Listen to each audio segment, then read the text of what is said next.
Girija okay ही मराठी कलाविश्वातील प्रमुख अभिनेत्री असून तिने मालिका, वेबसिरीज आणि सिनेमा अशा सर्व माध्यमांमध्ये काम केलं आहे. नुकत्याच एका मुलाखतीत तिने आपल्या आईवडिलांच्या घटस्फोटावर आणि पुन्हा लग्न करण्यावर भाष्य केलं आहे. ती अवघी 20 वर्षाची असताना तिचे आईवडील दोघांनी स्वतःचा असा वेगळा संसार थाटला होता. या कठीण प्रसंगातून ती कशी सही सलामत बाहेर पडली ते तिने शेअर केलं आहे. गिरिजा ही अभिनेते गिरीश ओक यांची मुलगी आहे. गिरीश ओक यांनी पद्मश्री पाठक यांच्यासोबत पहिलं लग्न केलेलं, पण लग्नाच्या काही वर्षांनी ते वेगळे झाले. पुढे दोघांनी लगेचच दुसरं लग्न केलं. मात्र हा काळ गिरिजाच्या आयुष्यातला सर्वात कठीण काळ होता. याविषयी बोलताना गिरिजा ओक म्हणाली, मी शाळेत असल्यापासून पाहते, माझ्या आईवडिलांमध्ये मतभेद होते. या गोष्टी मला माहीत होत्या. हळूहळू या गोष्टी वाढत गेल्या. त्यानंतर त्यांनी मग वेगळं होण्याचा निर्णय घेतला. मी रोज यातून जात होते. तेव्हा मला काय होतंय हे कळत नव्हतं. माझ्या आतल्या आत खूप घुसमट होत होती. मला पॅनिक अटॅक यायचे, प्रचंड घाम यायचा, मला कसं तरीच फील व्हायचं आणि हे सगळं कुठेही व्हायचं. म्हणजे मी कॉलेजला जाताना किंवा मी लॅबमध्ये असताना, चालताना, फिरताना. इतक्या वर्षापासून मी जो स्ट्रेस घेतला होता त्याला माझं शरीर अशा पद्धतीने प्रतिक्रिया देत होतं. मला वाटलेलं की माझ्या शरीरात काहीतरी प्रॉब्लेम आहे किंवा मला काहीतरी होत आहे. मी डॉक्टरांकडे गेले तेव्हा मी त्यांना सांगितले, मला काहीतरी होतं आहे पण मला कळत नाही की नक्की काय होतं आहे. तेव्हा त्यांनी मला सांगितले की मला कोणाशी तरी बोलायची गरज आहे, मनातले सगळे बाहेर काढण्याची गरज आहे. तेव्हा मग मी थेरपी आणि मेडिटेशन सुरू केलं.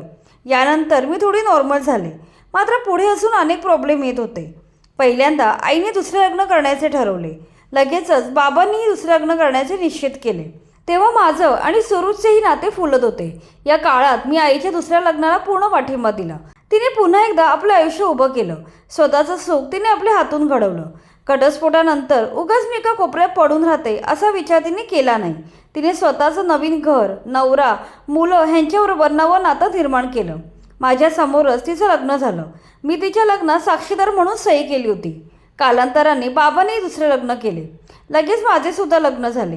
अशा प्रकारे काही वर्षाच्या अंतरानेच आमच्या तिघांचीही लग्ने झाली. आपल्या आईवडिलांचे दुसरं लग्न झालं आहे ही भावना कधी कधी खूप त्रासदायक असायची. माझ्या आईवडिलांसाठी मी आनंदी होते, पण कधीतरी मनात अशी गोष्ट यायची की का माझे आईवडील माझ्याजवळ का नाही. त्यांचं स्वतःचं एक वेगळं कुटुंब आहे आणि त्यात मी नाही आहे. कुठल्या तरी दिवशी खूप दमून थकून आल्यानंतर वाटायचं आपल्या घरी आपले आईवडील असायला पाहिजे. कालांतराने मला समजले की प्रत्येकाचे स्वतःचे एक वेगळं आयुष्य आहे. आता मी या सगळ्या गोष्टी मान्य केल्या आहेत. माझं लग्न झाल्यावर मला माझ्या हक्काचे कुटुंब मिळालं आहे. आता मी आईच्या कुटुंबाचा देखील भाग आहे. आईच्या नवऱ्याला डॅडी म्हणते आणि त्यांची मुले चैताली आणि मेहुल ह्यांच्याशी माझी घट्टी जमली आहे. त्यांच्या रूपाने मला माझी 2 भावंडं मिळाली आहेत. काही नात्यांना वेळ द्यावा लागतो. ती नाती जेवढी नैसर्गिकरित्या फुलत जातील तेवढं छान होतं. त्यामुळे आम्हाला या सगळ्या गोष्टी स्वीकारायला थोडा वेळ लागला. शेवटी गिरिजा म्हणते, आता माझे कुटुंब खूप मोठं झालं आहे. माझ्या सासरी नवरा आणि मुलगा सोडून 4 लोक आहेत. माहेरकडून माझी आई, तिचा नवरा, त्यांची मुले, शिवाय माझे बाबा, त्यांची बायको आणि त्यांची मुले असा मोठा परिवार आहे. अशा प्रकारे गिरिजा ओकने नुकत्याच एका मुलाखतीमध्ये आई वडिलांच्या घटस्फोटाबद्दल भाष्य केलं आहे. या कठीण प्रसंगाचा तिने कसा सामना केला याबद्दल सविस्तरपणे ती बोलली.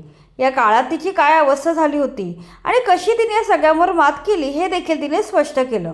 एकूणच तिने या कठीण परिस्थितीचा धीराने सामना केला आणि या कठीण प्रसंगातून ती तापून सुलाखून बाहेर आली आहे. आता गिरिजा आपल्या मोठ्या कुटुंबासोबत आनंदाने जगत आहे.